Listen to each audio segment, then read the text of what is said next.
Hello, everyone. Welcome to Academy of Astrology channel. Every month, me, Max, and Mandy will meet here talk about the important month transit. But today Mandy is a little bit under the weather, and she have to want to rest for most important things over this weekend. And hi, Marcus, how are you?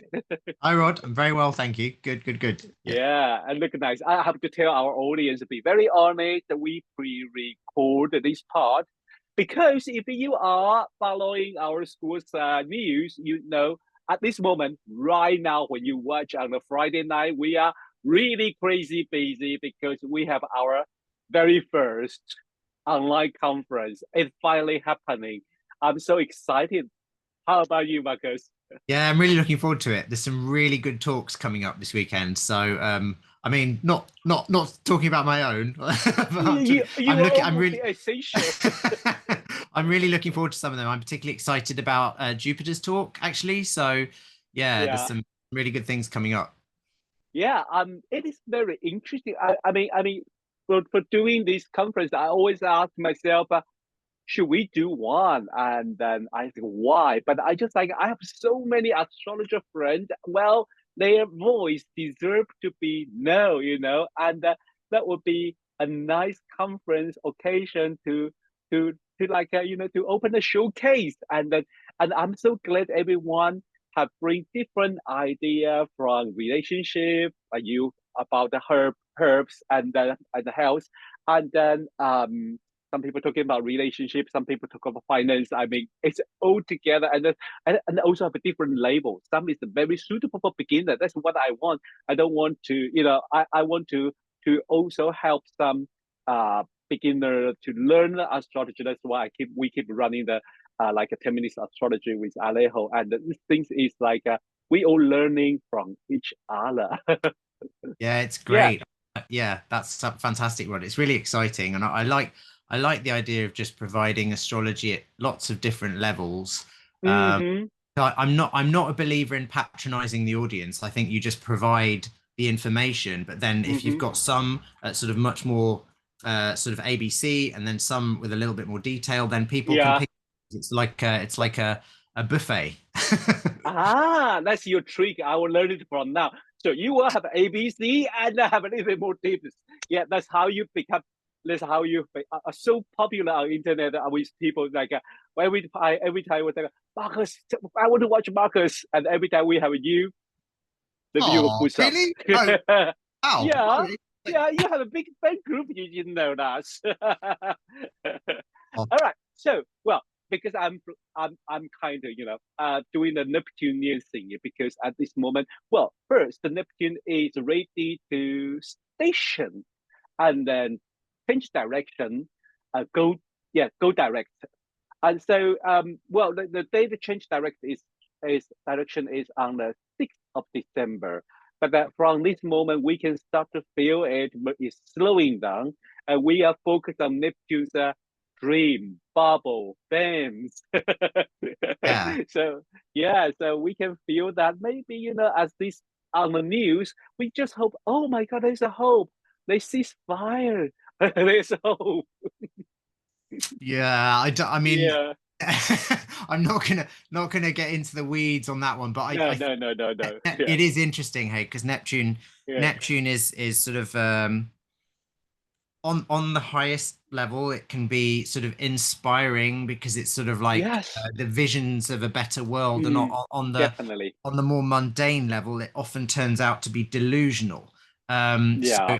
and or just lying, deceptive or so but it can have this inspiring quality to Mm, it, sort of like, mm, as I say, visionary. But mhm. I always think with the outer planets, with the planets that traditionally were not recognized because you can't see them with the naked eye, Yes, in yeah, other words, have no light from a hmm, human perspective. From the earth we can't see them. So yeah, that the Howard Susport wrote his book The Gods of Change, because they're like their subconscious forces. mm, I really like the analogy because they have no light in the hmm, sky. This is something I picked hmm, up from John Frawley, I think, years ago. He says they hmm, have no light, you can't see them. He was arguing that they're not relevant, although I think he's changed his mind on that. hmm, I would see it's just because you can't see them with the naked eye. They're so subconscious. So what hmm, I'm slowly meandering around to, it's very Neptunian of me, sort of like taking a long way around, but is that when any of these planets like Neptune, Pluto, Uranus, any of the trans-Saturnian planets Hmm. sort of change direction, Hmm. they can signal society or worldwide changes of the tide, as it were, but they Yeah. may not be obvious from the ground. They're sometimes more obvious in the history books, you know? Yeah, yeah, I agree with you. These kind of few things. The first, I'm on the more modern approach, but because I'm an astrophotographer, light is such important for me. So I somehow agree 100% of practice in this view about when a planet or asteroid or dwarf planet, when they have even comet, when they have no light, no visible light by our naked eye, I was thinking their impact are more subconscious, unconscious, more underlayer. And yes, you're right. I think it is true. This kind of influence, they are not obviously. Somehow they will, sometime when they change direction or something that will. But it is much take a time when the time pass. You look back, I think, oh, the impact's like that. Yeah, it's interesting because Yeah. I think their influence can be huge, but it's almost too Mm. big to see at the time. Yes. It's Yes. so I mean there are I guess the exceptions would be if they're transiting something important in a country's chart or in an individual Mm-hmm. chart, then you'll Mm-hmm. see that influence highlighted with that country or that person or that entity. So you could, so I think Neptune's what degree of Pisces is it? 24 or something? 24 years. 24 24. at this Yeah, moment. yeah. Thanks. So, so I say a country or a person has that 24 degree of Pisces or any of the mutables really um, Mm. highlighted, like on an angle or with their sun or moon or maybe Yeah. fortune or something. Then we could watch them and see what happens at this time. You will watch this weekend. Okay. There are Yes. two things. First, first, that's my personal MC degree. I have Neptune on the MC at this moment. Yeah. Interesting. Second, what the time I choose to opening our second part of conference? Neptune on MC too. Well, I didn't I didn't make it up. I didn't think about it. that's interesting. I mean, the Neptune, I mean, the Neptune on the MC, it can signal lots of things, as you know, but it could signal, obviously, my talk is about herbs or drugs, so that's a That very that is Neptunian. topic. But there could be other Neptunian themes going on, like magic, like delusion, like Mm-hmm. romantic escapism, all the sort of Yeah. Neptunian vibes. And then on the practical level, there could be some element of idealism or Mm-hmm. confusion, depending Yeah. depending on Let's how see. it Let's works out. wait and see over the weekend. That would be so Yeah, fun. Let's yeah, bring back to the more personal level because a important personal or inner planet is going to moving sign, but also before it moving sign, there's a huge challenge. That's Venus. Beautiful Venus is about to move to from Libra to Scorpio. But and also when it passed by that last degree of Libra, is going to square Pluto. mm. So how do we interpret this in our everyday life? Especially Venus is going to stay in Scorpio for maybe like around 25 days from 4th of December to 29th December. Okay. So I mean, like the interesting thing here to me is Venus is on the south node, I think today actually. Mm-hmm, mm-hmm, And it's an interesting combo because we've got Venus in Libra, which is her own sign, mm-hmm. 24 degrees of Libra, where Oh she yes, is Spica, the fixed star yeah, Spica, which is a Venusian star.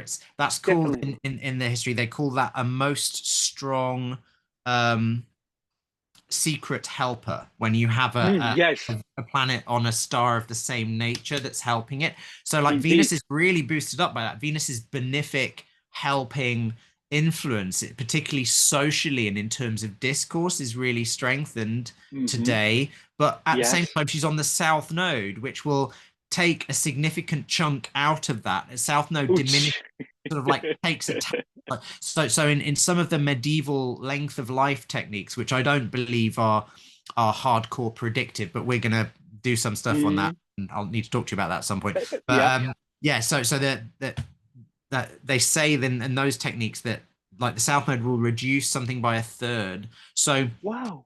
that's an interesting combo. We've got Venus very strong in her own sign, so it's good for communicating things beautifully and Mm. pleasantly, and sort of sowing harmony in the way that we sort of interact with others. But the south node will reduce the impact of that. It sort of detracts from it. Or more positively, it could be pleasantly removing relationships which have served their purpose, but not in a Mm. not in a nasty way, without any tinge of Mm-hmm. nastiness. It's just, okay, these relationships were really nice, but Mm-hmm. they were for, a reason or a season, not for a lifetime, Mm-hmm. so Yeah. they do their thing. Now when Venus comes to square the Pluto, obviously Pluto will trigger some stuff, because that's what Pluto do, so Mm-hmm. Pluto will, when Venus squares Pluto, there could be some so I think it's sort of, Venus Pluto's tricky. It sort of feels like you can get into, I mean, the classic sort of cookbook interpretation would be power struggles in relationship, Mm. or Yeah. sort of potential for manipulative behavior, or sort of subliminal coercion. So with Venus, it's sort of like manipulative love, when Ooh. people sort of like will uh, give you a gift in order to receive something or whatever. So it's an interesting. So we've got Venus on the south node, and then in an applying square to Pluto, it sort of feels like this may be a time for getting rid of relationships which have become maybe a bit unhealthy, because they're sort of becoming Mm. manipulative or something like that. Yep. But it will do so in a relatively pleasant way. If it's almost like, as those relationships leave, there's some sort of parting gift, because right today Venus is on speaker.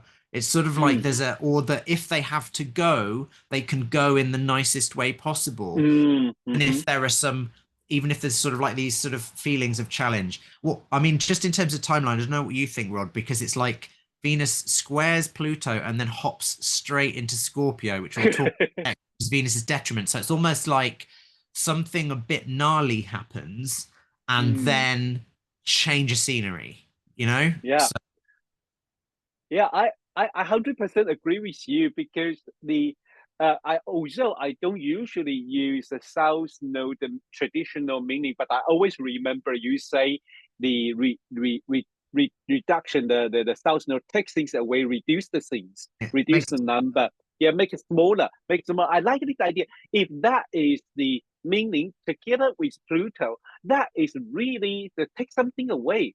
reduction.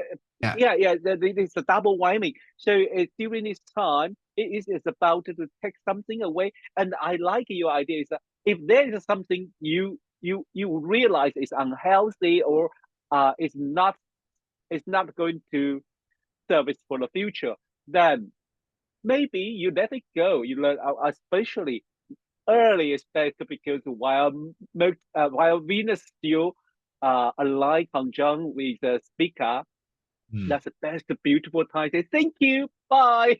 you know, but Yeah, like today longer, is yeah. cleaning, like getting rid of old teddy bears on the shelves in your Oh bedroom, for yes. example, Let me like look. something cuddly, like in yeah, Libra, it's high up, it's on shelves. I mean, I'm being facetious, but I'm also, I mean, that could be literally a horror meaning of it. It's like, but yeah, it's sort of indeed. getting rid of, it's not getting rid of anything wildly unpleasant. It's sort of getting rid of things which are maybe like relationships, or beautiful Mm, things which are nice, but have mm. maybe some associations that no longer serve you, or that, do you know what? I Ah, just realized what I've been doing this week. I'm doing the Marie yeah, Kondo yeah. still. I'm gradually grinding through her process. I'm doing it very, very slowly, so she's Okay. cleaning your house. So I've done all my books, I've done Yeah. my clothes. I'm now on papers, And what I've Mm. been doing this week is getting rid of a load of poetry I wrote as a teenager. So I've literally been doing that, like throwing, like saying thank you, putting them in the recycling. And I've only just twigged that I'm doing that as Venus is on approaching the South Node and squaring Pluto. So it's sort of, and a lot of these poems were like, are terrible. They're terrible teenage poems. Like they're full of angst and woe and gnarly. They're awful, like really awful, recycled Sylvia Plath trash.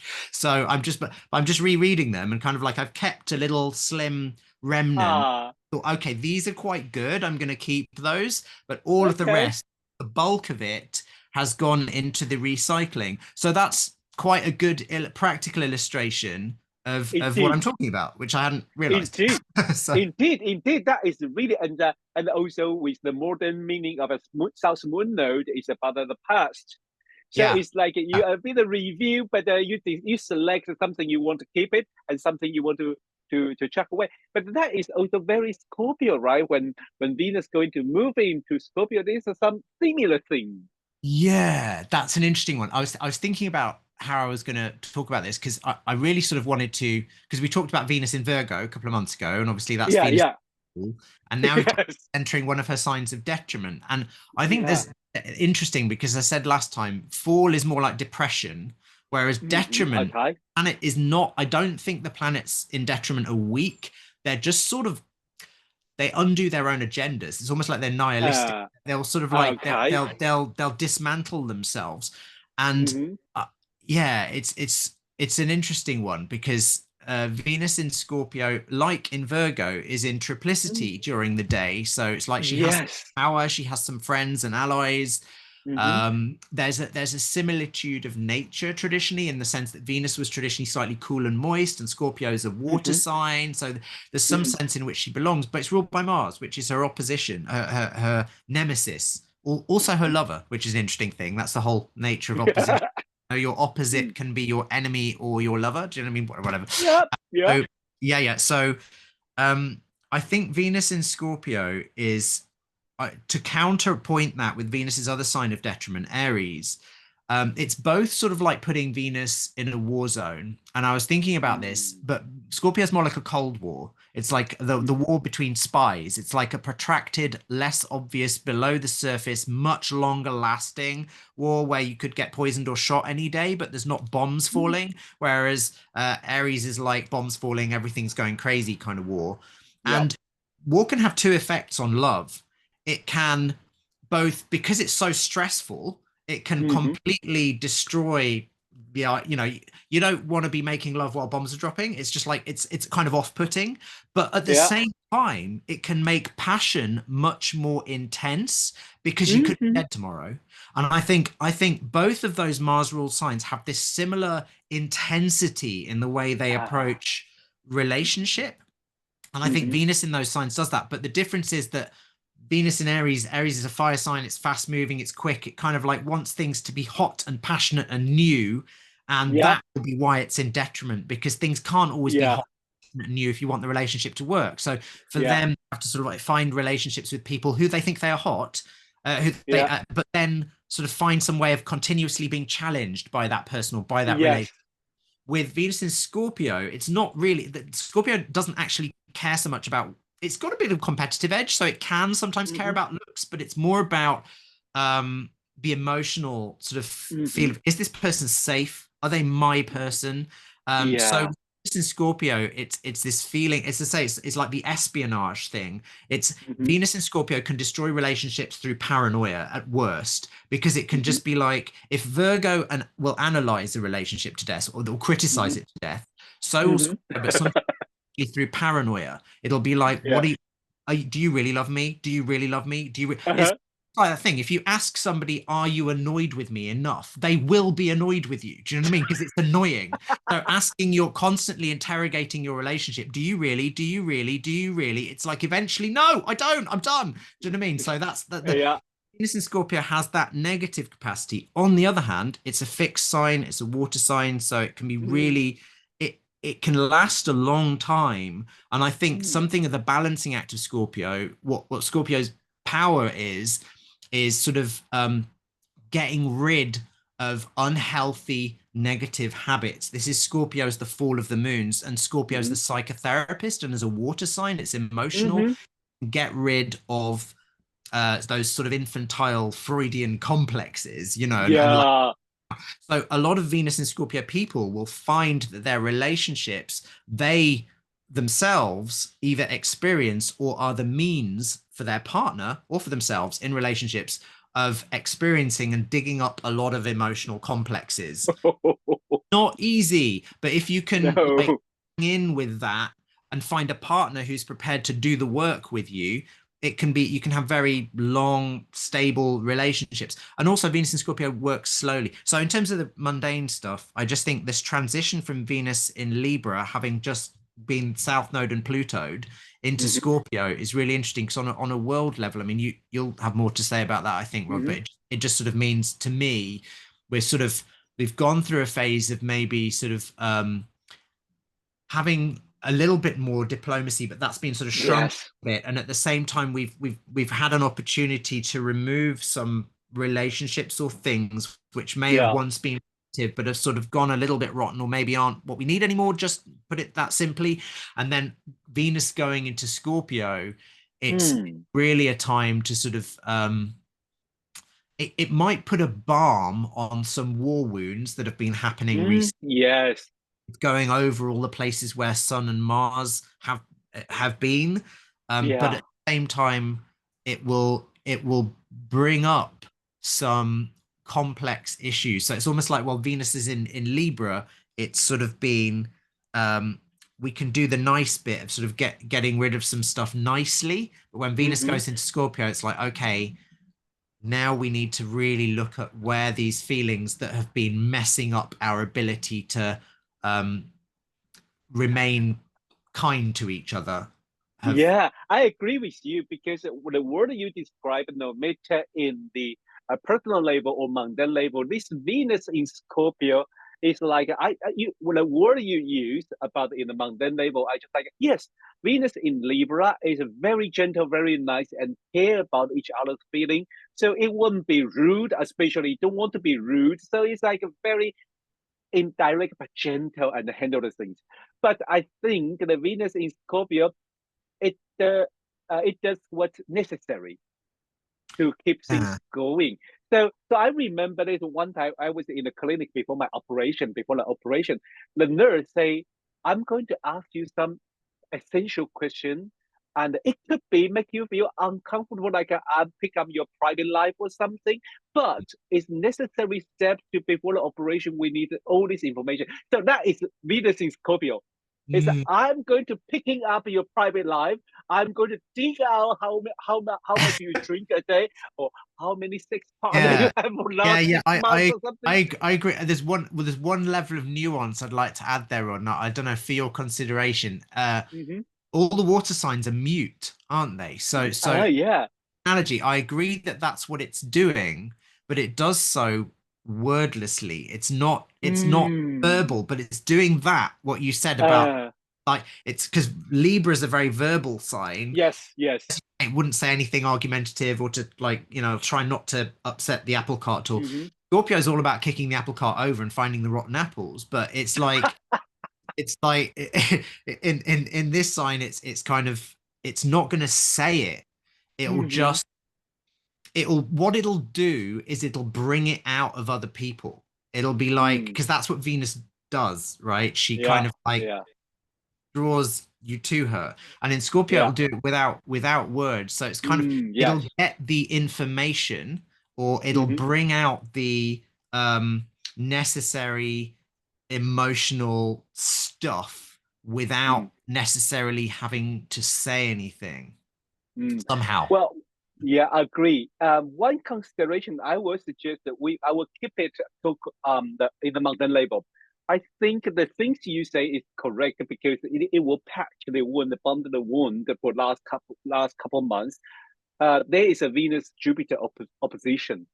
Oh yeah, yeah, yeah. Yeah, and then so that is possible, but Venus in Scorpio will do it in Scorpio way. So that would Yes. be more fun. But I think that is a key in the new moon chart. So maybe we should jump into new moon and have a quick look about new moon. Great. And yeah, that will be last thing we talk about today. And here we are. Let me share the chart.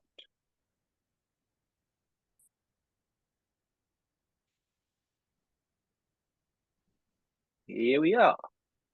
So this is the new one on the 12th of December, 12/12. Okay. and look at the number 2332. I like it. Yeah. Interesting. It's interesting. I don't usually do this, but I don't know why suddenly become very Neptunian. So we have this Sun Moon conjunction at 20 degrees Sagittarius 40 minutes. And well, I think it is very interesting because I also noticed Mercury is stationary on that day. Ah, Yeah.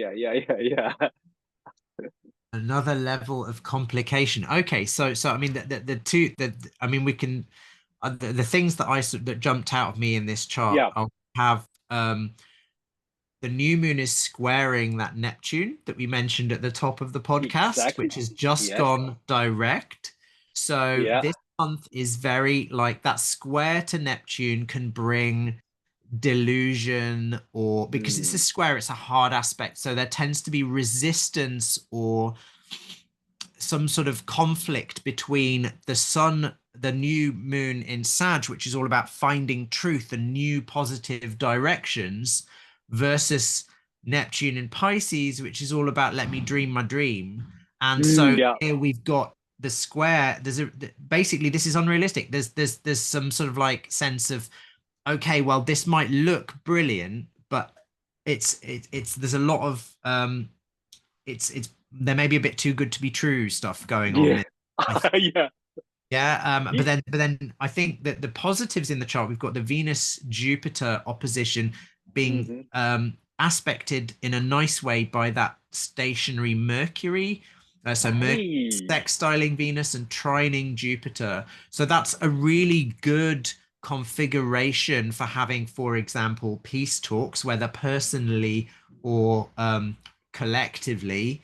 The difficulty, of course, is that because Mercury's turning retrograde, well, that may not be a difficulty because retrograde Mercury is good for going back over old things or re-examining or revisiting old subjects or communications or paperwork, or it's Mercury retrograde, which everybody loses their mind over. It can be annoying because you've got you have to send the email 3 times, or package returned to you or whatever. It's irritating, but it's in what it's actually doing is, here are the problems in this system that you need to spend more time on in order to correct. So they're necessary corrective periods, I think. From that point of view, it may not be terrible. I just think it's sort of an aspecting that Venus Jupiter opposition is quite good. It's just as we said, Rod, that the Venus is in Scorpio, so it's sort of applying. It's sort of like a caustic ointment with anesthetics in it. So it's, you know what I mean? So like you're applying an ointment to get rid of some sort of a swelling or a tumor or a lump or something. And that ointment is caustic. It's going to burn that lump out, but it's got anesthetic, so you won't feel it, but it might leave a bit of a wound. That's how I see Venus in Scorpio. It's kind of I like that's your expertise, and it's totally described beautifully. It's a image that we can image. Okay, this is how Mercury in Scorpio works. Venus, yeah, because she is. I mean, Venus is medicinal. She's a benefic. She's trying to help, but here she helps with the tools of Scorpio. So it's kind of so it's kind of like an ointment, as I say, that's anesthetic, so it won't hurt you, but it's designed to burn away some problem or to get rid of it, and it might leave a bit of a wound. And I think that opposition to Jupiter might have two effects. The first effect, it might be corroborating the Neptune and the fact that Venus is in detriment, in that the appearance of peace and happiness is greater than the actual thing. Jupiter will inflate and Venus Mhm. is like on the surface it's all good, underneath she's dissolving tissue and like doing stuff which quite Yeah. painful. You feel it.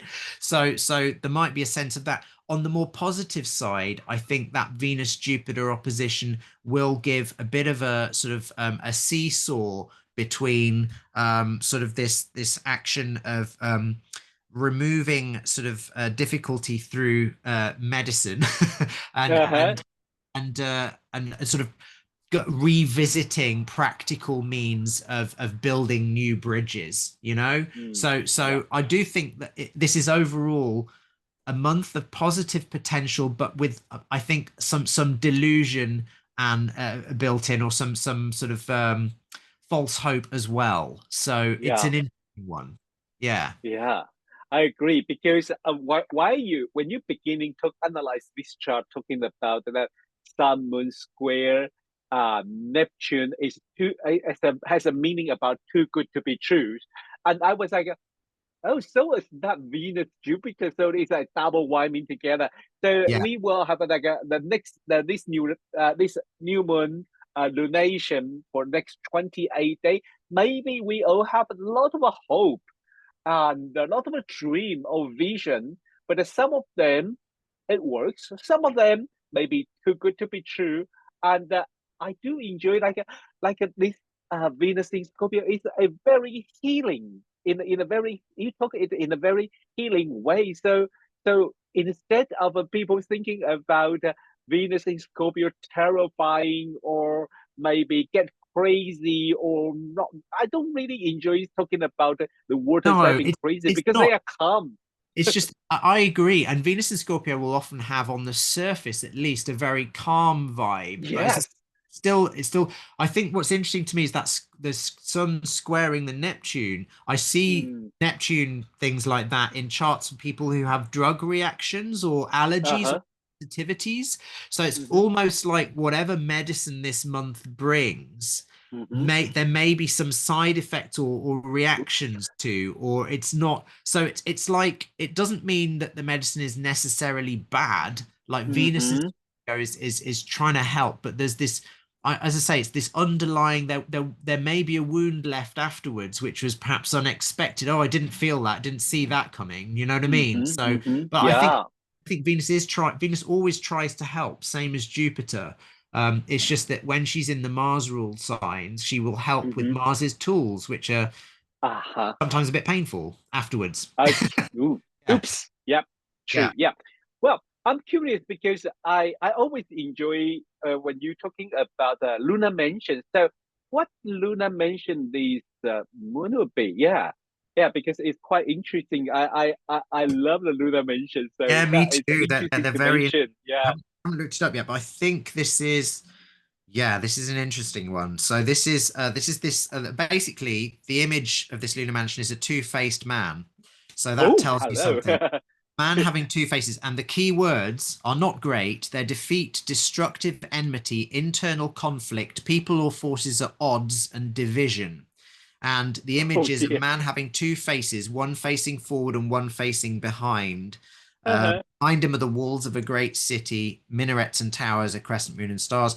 And then some details of this one. It was used in ancient astrological magic, medieval astrological magic, to strengthen buildings, increase harvests, make a profit, and keep money to go safely through villages, but to separate wives from their proper husbands. But it was also used, two-faced man, it was also Mhm. used for destruction, depopulating and destroying places of habitation. So it could be used to make cities and more secure and to increase profits and to Mhm. keep money and to travel safely. But it could also be used it was thought to break up relationships and destroy cities. So it's Ouch. got this two-faced sort of thing. So I think, I mean, I don't know if this is Chris Warnock's book, The Mansions of the Moon. Uh-huh. I Okay. don't know if he gives any advice on it, but I think that really speaks to the squaring the Neptune vibe, which is a Yes. little bit of deception or delusion, and the Venus in detriment, where you've got this on the surface pleasant but underneath it may be acting with a little bit of causticness as well. Um, so yeah, I do think there's some good medicine to be had this month from that particularly the Mercury going retro Uh-huh. trining at Venus Jupiter. I Uh-huh. think it would be a good month to have some discussions about relationships, and particularly about goods or money, or the Jupiter and Yeah. Taurus side in relationships, and Mhm. negotiating the practicalities of, say, who owns what. So say, I don't know, scenario, recently separated from a relationship. This might be a good month to negotiate Mm. settlements, like who has art and who has the books or whatever. Or on a less negative slant, if you're in a functional good relationship, this might be a good time to sort of sort out whose responsibility is cleaning this and whose responsibility. Yeah. You know what I mean? It's kind of like that. Got, Yes. and maybe revisiting some conversations about those Mhm. practicalities from earlier. And I think it would Mm. be quite a good month for that. But I don't think this is the best month for pinning the most, like the highest hopes on. I'd keep those sort of Yes. on a slightly more mundane, practical, earth signy level. Yeah, Yeah. yeah, that is true.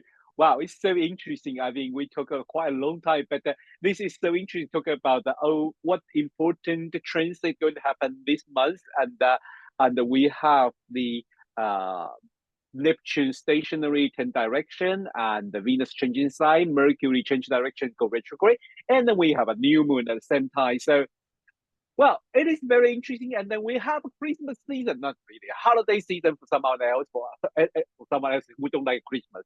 But I'm from the country. Christmas is just commercial game for us. Yeah. So for me, it's like yeah, Christmas is Christmas. Like Valentine's Day is Valentine's Day. Doesn't really mean have a religion meaning for me. Well, anyway, but I enjoy the holiday season and receive gift and catch up with friends. So I'm really looking forward of it. But I want to announce something. This will be the first time I announce it. But you know, from next year we are planning to running some course webinar twice a month. So that would be we will continuing running the mundane astrology because that is what I passion for, and I think a lot of mundane astrologer really willing, happy to working together with our school now. So we have so many resources. I will keep running this mundane astrology, but I think it's not just about what happening there, but it's also what happening around us. So in a very practical level, we will beginning a track about astrology and you. I think something like that. So it's about everyday life in the relationship, in the health, in the financial way. We will we will try to examine everyday life in the astrology with astrology uh, chart and analyze. So it's not just to talk about technique or not talk about some abstract things. We will be a little bit more practical, talking about for example, in January, our our first talk would be the Robin Ray talking about the moon cycle, but with Oh, mountain yeah. view. But the next talk, it would be very interesting, is Sharon I. And Okay. guess Sharon going to talk to us in the practical way. Sharon going to say, finding your partner in chart, and she called S, finding your partners in the chart. That is very practical. You don't need just one, you can have a lot. And then I think the February I originally arranged the Anna Andrade from Peru. She's going to talk about earthquake in astrology, and that's Oh, mountain interesting. track. Yeah, interesting. But we have a traditional one, and this month we have Dami Costello also going to talk about relationship. So that's very different approach from Sharon. I definitely think so. Yes. That Yeah, is that's very great. different. Yeah. Yeah, so that's what we are planning for the next year. But more important, this Friday we start our conference, and we have totally, from last week to this week, we have 28 astrologers from I think at least 18 different country, or some people doesn't count this place as a country, 20 different country and area. No, 18 different country and area. So it's Oh. crazy, but it's fun. But I'm really looking forward to see everyone there. But thanks, Marcus. And then That's see you after New Year. I'll see you on Sunday, Rod, I think. Yeah, But I'll see you on Sunday. Yes, but I mean, you and our audience. Well, we will come back in January. Okay. yeah, yeah, yeah, See yeah. you. Brilliant. Bye. Bye, everyone. Bye. Bye.